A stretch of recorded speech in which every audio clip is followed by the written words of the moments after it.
အားလုံးပဲမင်္ဂလာပါခင်ဗျာကျွန်တော်ကတော့ IBS ဒီစကူမှာပညာတင်ယူနေတဲ့ Basic G11 မှာကုတ်20ပဲဖြစ်ပါတယ်ခင်ဗျာဒီနေ့ဟာအာသာနီနေ့ဖြစ်တဲ့အတွက်ကြာဆုံးသွားခဲ့တဲ့အာသာနီများကိုအောင်းမိတ်တန်တာတော့အနေဖြင့်ကျွန်တော်ကိုယ်တိုင်ရေးထားတဲ့အိုဟောတံမတိတ်တရွေဆိုတဲ့ကြပြလေးကိုပြောပြသွားမှာဖြစ်ပါတယ်ခင်ဗျာအိုဟောတံမတိတ်တရွေအိုဟောတံတစ်ချက်ကြားလိုက်တိုင်းခေါင်းရည်အယောင်မိန်သွားတယ်လေပြာတူတူလေးတပြင်းချတယ်တရွတ်တရွတ်ချင်းစီကဝိုင်းနေချင်းကိုတီးထားတယ်လို့တိတ်တိတ်လေးမိဖို့ငုံကြသွားတယ်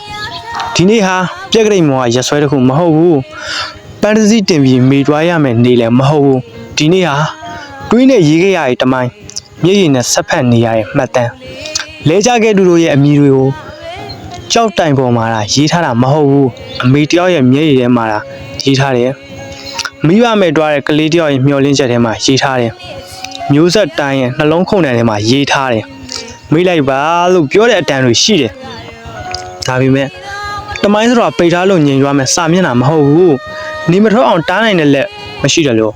ဟိုဟောတန်ကိုတိတ်အောင်လုံနိုင်တဲ့အာဏာလည်းမရှိဘူးတမိုင်းကိုဖုံးထားတဲ့ဖုံးကအမှန်တရားကိုဘယ်တော့မှမဖြောင့်နိုင်ဘူးတချို့လူတွေကတမိုင်းကိုပိတ်ထားတဲ့စာအုပ်လို့ထင်ရတယ်ဒါပေမဲ့ညအမှောင်ထဲမှာတော့အမှန်တရားကမိကိုမဟုတ်ဘူးမနက်ခင်းရောက်ရင်အလင်းလိုပြန်ထွက်လာရတဲ့တိတ်ဆိတ်နေတဲ့အိုဝရန်အောင်မှာမပြောဖြစ်ခဲ့တဲ့စကားတွေရှိတယ်ဘန်းတော့မတင်နိုင်ခဲ့တဲ့လက်တွေရှိတယ်အမီတော်မခေါ်ရဲတဲ့နှလုံးသားတွေရှိတယ်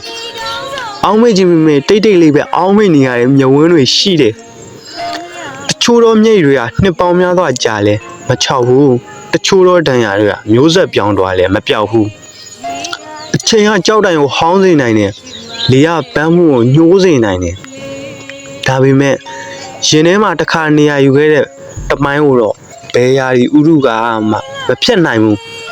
အောင်းမေခြင်းဆိုတာအတိတ်ကိုဖက်တွယ်ထားတာမဟုတ်ဘူးတွေးနဲ့ရေးခဲ့ရတဲ့တင်ကန်းစာကိုမဖြတ်မိဖို့ပဲ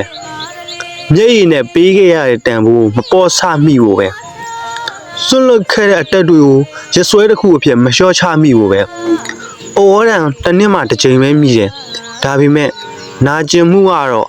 365ရက်လုံးရင်ထဲမှာတိတ်တိတ်လေးမြည်နေတယ်တချို့အတန်တွေကနားနဲ့မကြားရဘူးရင်ထဲပဲကြားရတယ်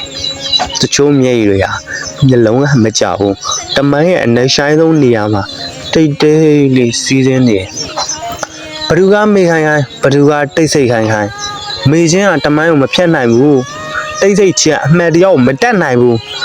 အောင်းမေချင်းမတေးတွေအုပ်ဩတာမတိတ်ပဲတမိုင်းကအသက်ရှင်နေအောင်မယ်အာသာနီလေးကိုအောင်းမေချင်းဟာလူကိုချီးကျူးရမဟုတ်စွန့်လွတ်မှုရဲ့တန်ကိုစွန့်လွတ်မှုရဲ့အတိတ်ပဲပြည်သူအပေါ်ထားရဲ့မြစ်တော်ကိုမပြောက်ကွယ်စေရန်ဖြစ်တယ်စွန့်လွတ်ခဲ့သူတွေရဲ့နာမည်ကိုမေးလိုက်တဲ့နေ့ဟာလူမျိုးတစ်မျိုးလုံးမှတ်ညာတိတ်တိတ်လေးတည်ဆုံးတဲ့နေ့ဖြစ်လိမ့်မယ်